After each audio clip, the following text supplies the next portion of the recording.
Oui, on peut avoir des douleurs à cause du tricot. Je reçois beaucoup de messages de triconautes qui me demandent des conseils pour savoir comment tricoter sans douleur. Dans cette vidéo, on va donc voir 3 astuces pour tricoter sans douleur. Mais avant de commencer la vidéo, je me présente rapidement, je suis Jaënel et j'aide les triconautes comme toi à progresser en tricot en leur proposant des techniques et des astuces essentielles. Si le tricot t'intéresse, si tu souhaites savoir comment progresser en tricot, alors je t'invite à prendre 2 secondes pour t'abonner à ma chaîne avant que la vidéo commence et que tu oublies de le faire. Surtout, reste bien jusqu'au bout de la vidéo car on va voir beaucoup de contenu et d'astuces. C'est important que tu aies tout en tête afin de savoir comment tricoter de la meilleure façon sans avoir de douleur. Allez, c'est parti pour la première astuce.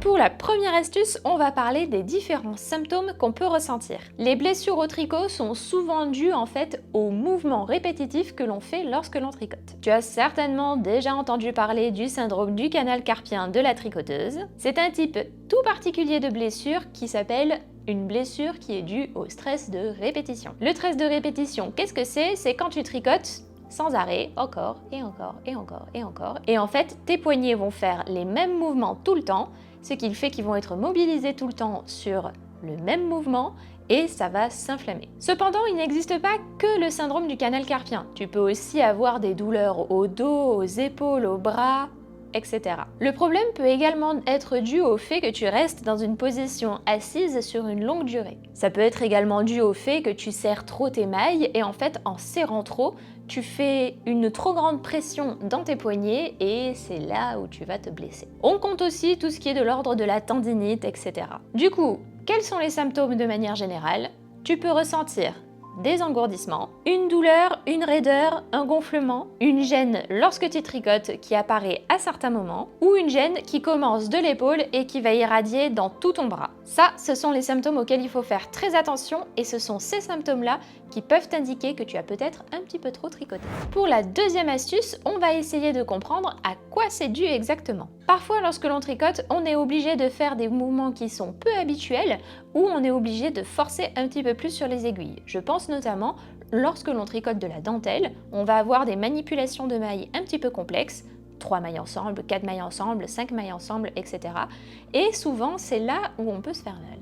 C'est comme un sportif, quoi. Quand tu veux essayer de pousser un petit peu plus loin, c'est possible que tu te fasses mal. Et lorsque tu fais cela à plusieurs reprises, c'est comme ça qu'on commence à avoir les poignets douloureux par exemple. Je ne peux que te conseiller d'essayer de détendre tes poignets et surtout d'essayer de forcer au minimum sur tes aiguilles, tout en réduisant tes mouvements si possible. Tu peux aussi faire cela en changeant de méthode de tricot, c'est-à-dire il existe la méthode anglaise ou la méthode par exemple portugaise qui est très pratique et qui réduit énormément les mouvements. Moi personnellement, c'est ce que j'utilise quand j'ai un petit peu mal au poignet. Si tu es arrivé jusqu'ici dans la vidéo, c'est très bien, mais surtout reste bien jusqu'au bout car j'ai gardé ma meilleure astuce pour la fin. Donc écoute bien toute la vidéo et n'hésite pas à revenir en arrière s'il y a quelque chose que tu n'as pas compris. Allez, c'est parti pour la troisième astuce. Pour la troisième astuce, on va parler de la bonne position à avoir. La première chose à faire, c'est qu'il faut faire très attention à être bien calé dans ton fauteuil. Qu'est-ce que j'entends par ça? C'est-à-dire qu'il ne faut pas être sur le bord du fauteuil, mais il faut avoir le dos bien enfoncé, bien calé dans le fauteuil. Donc on va bien au fond et on cale son dos. Déjà, tu seras bien plus calé. Ton dos sera maintenu droit et ça sera bien mieux pour te soulager. Deuxième élément auquel il faut faire attention, éviter de poser les coudes sur les accoudoirs, sauf s'ils sont assez bas. S'ils sont trop hauts, tu vas avoir les coudes trop hauts par rapport à ton tricot et c'est là où ça va faire des tensions. Juste en faisant ça, tu sens ici que ça tire un petit peu.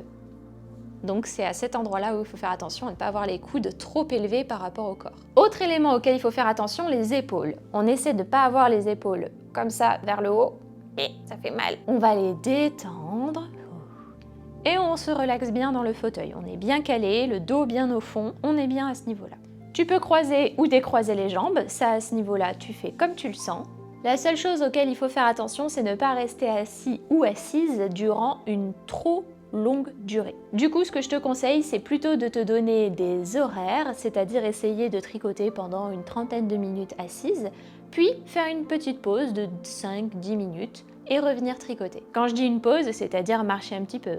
Dernière astuce, si tu as peur de te pencher sur ton tricot, chose qu'il ne faut pas faire pour ne pas te faire mal au dos, ou même au cou, hein. Par exemple si on est penché vers le cou comme ça tout le temps en bas, on risque de se faire mal et de se blesser au bout d'un moment. Donc pareil, si tu as peur de trop baisser ton cou, je te conseille de prendre un petit coussin et de le poser sur tes genoux pour pouvoir tricoter ensuite. Le fait de pouvoir reposer tes poignets sur ton coussin, ça permettra déjà de les surélever un petit peu, mais en plus ça te permettra également d'éviter d'avoir à trop baisser ton cou. La seule chose que tu auras à faire, c'est un petit peu baisser tes yeux. Et comme tu le verras, ça sera bien plus pratique.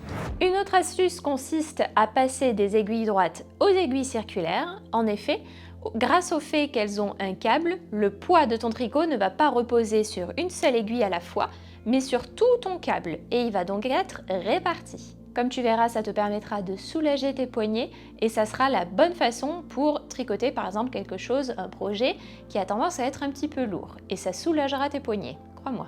Je ne le répéterai jamais assez, mais l'une des choses les plus importantes, c'est bien entendu d'être à l'écoute de toi. Sois à l'écoute de ton corps. Consulte un médecin ou un spécialiste si jamais la douleur dure trop longtemps et devient insupportable ou va en s'aggravant. Si tu ne te fais pas soigner, ça risque de s'aggraver et tu risques de ne pas pouvoir tricoter pendant une très longue période. Donc ne laisse pas traîner si tu as une douleur et que tu ne sais pas à quoi ça correspond. Le tricot c'est bien, mais tricoter sans douleur c'est quand même mieux. Maintenant que tu sais comment tricoter sans douleur, il te faut savoir les exercices à faire pour éviter la tendinite. Et c'est pour ça que j'ai fait cette vidéo dans laquelle je te montre quelques petits exercices à faire pour éviter la fameuse tendinite. Je t'invite donc à cliquer sur cette vidéo, elle est 100% gratuite et elle te permettra de poursuivre ton apprentissage du tricot. Et en plus, elle est dans la suite logique de la vidéo que tu viens de voir. Merci de m'avoir écouté et à tout de suite dans cette vidéo.